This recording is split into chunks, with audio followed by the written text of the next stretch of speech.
We are live on the internet. Nice. I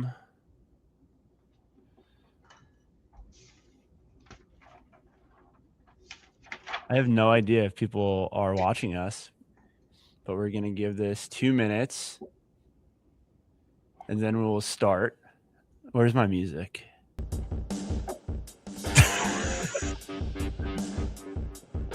Perfect. Comment if this is too loud or you'd like the rock music turned up while you wait. Show comments on stage. Yeah, let's show the comments on the stage so that if people are commenting, they feel like they're engaged. Feels like a car commercial. It is. That's what Accruer is. It's a car that you can soak in lemonade.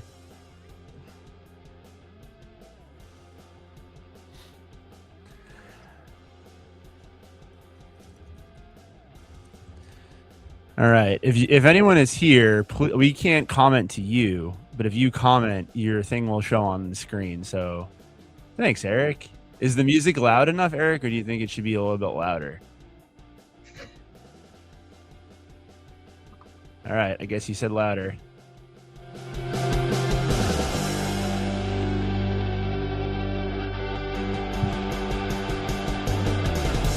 Well, sorry for everyone who came. We're actually just going to be playing music for 30 minutes. No, thank you for coming to our LinkedIn Live. I'm glad there's 4 people watching. I can't tell how many other people are here. I'm Tom from FinOptimal. I have Jonah here with me. We're both on the growth team. Jonah was a customer.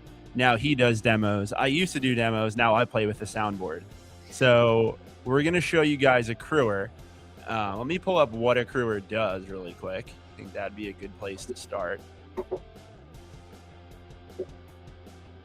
So today, Jonah's going to show us all of these examples. But if there is one that you're more interested in, or if you have questions as we're going, comment. After I'm done talking here in 3 seconds, I'm not going to talk anymore. I'm going to let Jonah run it. So I'll be watching the comment section if you guys have comments or questions. All right, Jonah, are you ready? I'm ready. All right. Do you want to keep the music on for your presentation, or probably not a good idea, right? Let's turn the music off for now. I reserve All the right. right to change my mind. Okay, fine. Okay. So welcome, everyone. So weird. We're just talking into the void and we can't tell who's here. But yeah, I'm glad you're all here. We're going to walk through Accruer, the accounting app that every accountant should be using. So I am going to share my screen and walk through a demo. Like Tom very generously hinted at, this is the easiest way to automate accrual accounting. So think prepaid expenses, deferred revenue, payroll accruals, fixed asset depreciation. To start, we're going to walk through a prepaid expense example. So let's just say we prepaid $30,000 for an insurance renewal. Insurance is for cowards. Just don't get hurt. That's what I always say. But you still have to accrue for it. There's going to be 3 parts to this. First, I'll create the transaction. I'll show you what Accruer even does in your QBO file. Part 2, what happens if you need to change something after the system runs?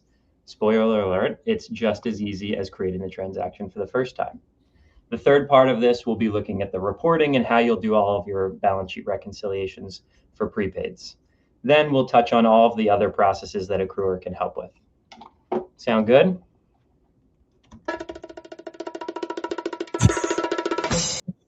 Yes. Okay. So we've prepaid $30,000. This transaction came through for insurance renewal. We're going to write in the description for the period and then specify the dates of that renewal. Let's just say it's a quarterly renewal. So today, the 22nd to April 21st, 2026. Could have done a 420 example, but okay, that's fine. We'll talk about that in your one-on-one. Okay. You hit save. From there, Accruer is automatically going to go in and calculate and post all of the amortization for this transaction. There's no sync button. You will never again need a spreadsheet to manage your accruals. The way this works... Sorry. The sustain on that is amazing. The way this works, the description has the words "for the period" in it. That's the trigger that tells our system to do the accrual accounting. Whatever accruer does is based on the dates that you input into the description. So that will drive the calculation, of course. You'll notice there's other text in this description. We put renewal in here. That's totally fine. That's going to be retained in all of the auto entries that I'll show you later. A few other things I'll call out. We're hitting insurance expense directly. We're going to use the reversal method. So it's going to hit insurance expense in full today. We'll post a reversal entry, moving it from the P&L to the balance sheet into prepaid expenses. And then at the end of every month in the date range you put in, it's going to move the expense back to the P&L in the right month. We have a question from Caleb. Is it for the period or for the period with a T? It's a good question. You can't use a T, Caleb, but I appreciate that level of thoughtfulness. It's not every day you have someone who just is thinking that far ahead. You can actually do for the period if you want, but we haven't supported the DT yet. Excellent question. Last thing I'll call out, this is an expense transaction type just for this example. It doesn't matter. This could be a journal. It could be a bill coming from another system, from the bank feed.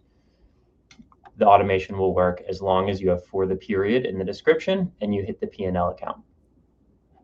So now I'm going to navigate to our P&L. This is blank. I'll give it a refresh.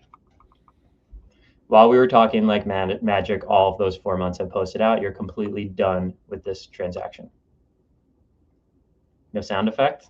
Felt like that was a good sound effect moment. I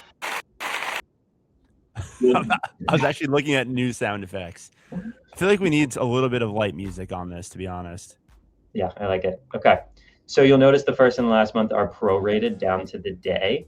It's going to get absolutely exact based on what you put in the description. I'll click into one of these entries so everyone can see what's going on here. On the 22nd, expense hits 30K. We posted a reversal entry on the same day, bringing the P&L down to 0. And then the first month posts at the end of January. If we zoom out here, we can see all of those months have now posted out into the future. Super cool. 30K expense. Those are punches of punching your manual journal entries. Yeah.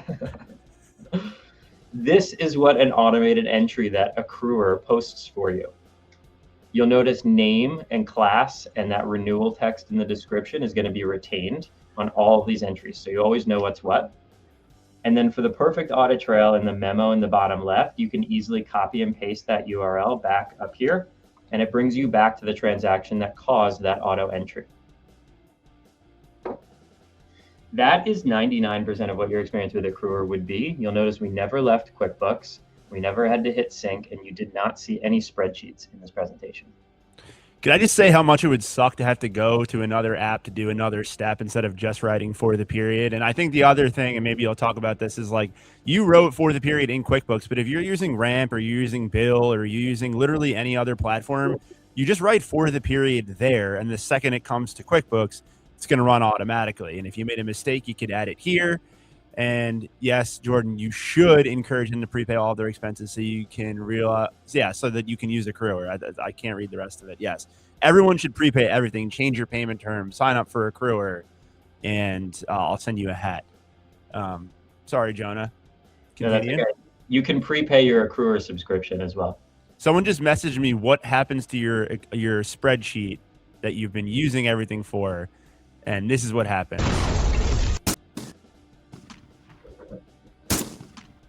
It's not a good gunshot. Okay, continue. Okay. I'm going to now make some changes to this transaction just to show you how flexible it is. Let's say somebody, Tom, fat-fingered one of these dates in here, and this was actually really wrong. You can simply go back into that transaction, change the date, and hit save.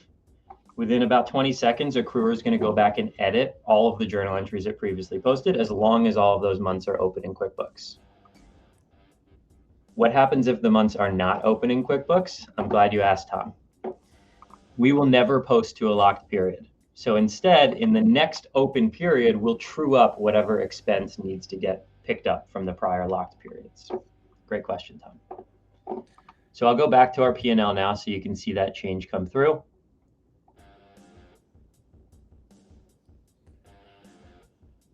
That guitar is so ridiculous while we're waiting. I'll give this a refresh. Oh yeah, give it a refresh. Give it another refresh. A couple more refreshes. This is, I wasn't gonna talk about the weather, but we have a snowstorm coming in the Northeast. And so sometimes Accruer is snowstorm prone. So here we can see 30K moved to February. After we fixed Tom's bad date in that description, expense shows up in the right month. Wow. I was waiting for the applause. All right, so the third part of this is, okay, how do you know everything's right? How do you do your reconciliations if you don't have a spreadsheet? We love looking at spreadsheets to tie out our numbers. If you don't have a spreadsheet, what do? I'm going to pop into our balance sheet. I'll give this a refresh. We'll see that prepaid expenses at the end of January is 30K as expected, and then in February dropped down to 0 because that's when we recognize this expense. I'm going to navigate to our app now. You'll notice this whole demo so far was in QuickBooks. As we were talking about before, nobody likes bouncing between systems. You will come into our app to connect QBO accounts, manage permissions across your team, set up your settings, your workflows up front, and then check out your Accruer reports. So that's what we're going to do now. You go to Accruer and then reports. Up top here where it says all data, prepaids, deferreds, these are different data sets that I've saved, essentially creating subledgers for all of my accounts. We'll go to prepaids, and then we're in the roll forward view of prepaid expenses. This will replace your spreadsheet. You'll have one row for each prepaid that's getting amortized, and then across the right, there's 4 columns for every month, beginning and ending balances, additions, and recognition. So here we can see this is easily tying to the balance sheet, 30K at the end of January and 0 at the end of February. Auditors love this kind of view, the schedule view. The schedule view, a little easier to see, 1 column per month. It just shows you your ending balances. That is how Accruer automates prepaid expenses. It's that simple. Tom, anything to add there? I don't think so. You have 18 minutes left. How are you doing on your schedule? Let me see. Wow, you're 3 minutes ahead of schedule, even with me derailing you. So that's pretty good. What should we do? Deferred revenue example. Yeah, so deferred revenue, I'm not going to go through a whole example. If you want to chat with me about deferred revenue, let's talk and we can get down a deeper rabbit hole. But at the front, what you should know is it's the exact same as prepaid expenses, except instead of hitting an expense GL account, you're going to hit a revenue account right for the period. And from there, all of the revenue will show up in the correct months. If you have any questions about that, throw them in the chat. If you want to talk to me more about deferred revenue, send me a DM, please. The next, you budgeted 3 minutes for that. So now what? Now we have 6 extra minutes. How are we going to fill the extra airtime? I think we'll figure something out. Okay, fair. I'll let you go. Okay, where we are now is workflows. I usually like to show this before we jump into the fixed asset example, because you're all probably wondering, hey, why are there 2 fixed asset workflows, but only 1 expense and revenue workflow? Again, Tom, great question. Every client will have 1 expenses workflow where you set up all of your balance sheet mappings. You have the option to customize balance sheet mapping. So say you want all of your insurance expense to track to prepaid insurance, separate from your other prepaid expenses. You have that flexibility. The revenue side, you will pick your default balance sheet accounts, which are different from your expense accounts. So think deferred revenue as your liability and unbilled revenue as your asset. You'll have any number of fixed asset workflows. And the reason for that is because they most likely have different useful lives. In my demo instance, if we click into computers, you can see we set the useful life to 36 months. This is also where we'll pick our accumulated depreciation and depreciation accounts. Accounting for depreciation is even easier than the insurance expense that we walked through.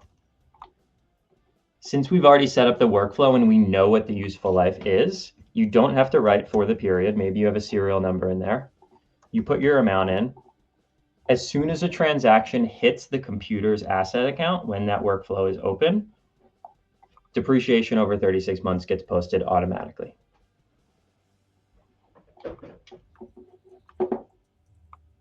Tom, no sound effect for that? It's pretty cool.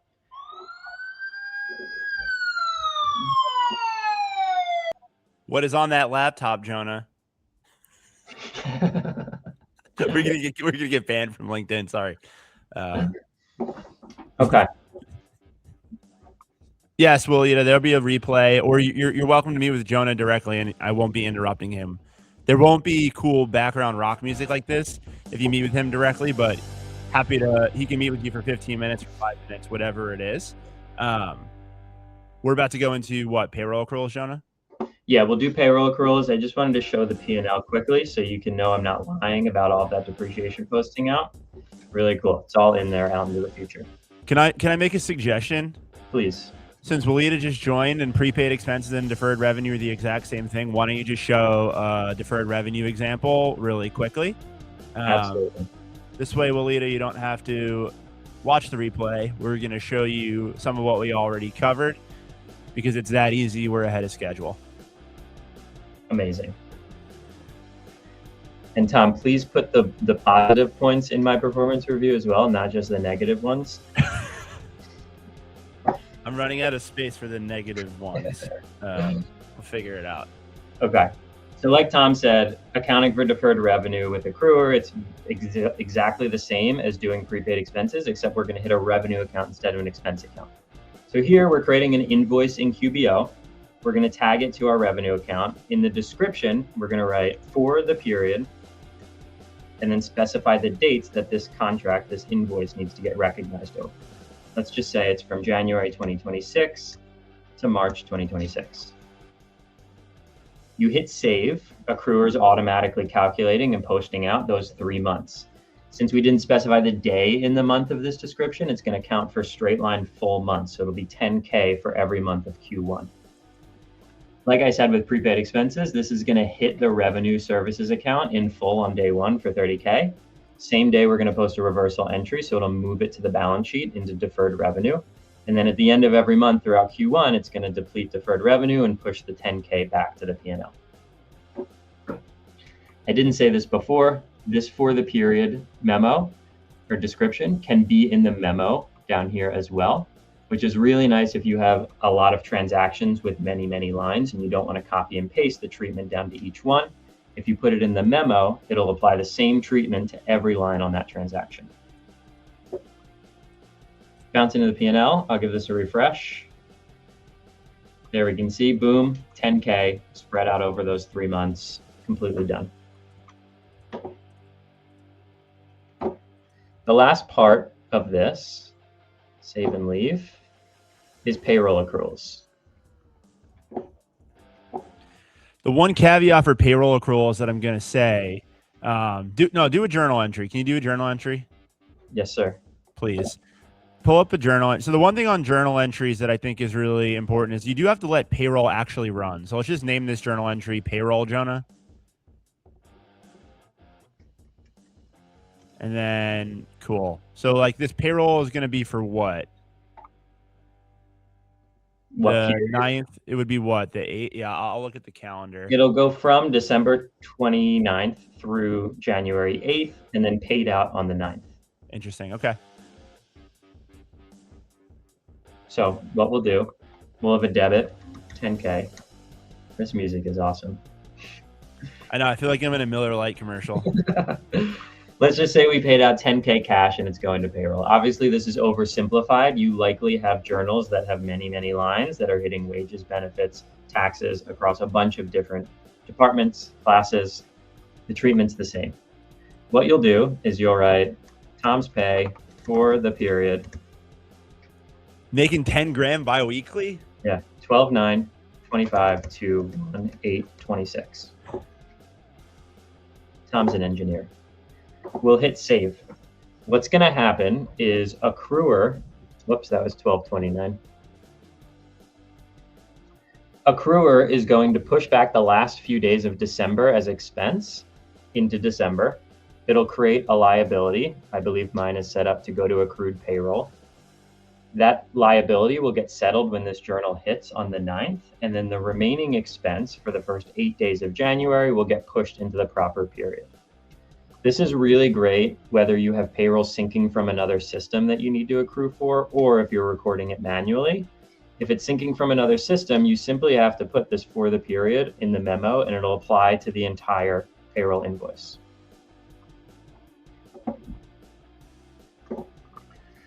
Another benefit of this is you never have to worry about reversal entries. That's something that I always hated doing when I was an operator. Accruer will always settle your liabilities and reverse out the accruals, so you never have to worry about remembering to do that. I'll go over to our P&L, one more refresh. And here we can see that 10K is now split mostly in January, but the 2,700 got pushed back to December.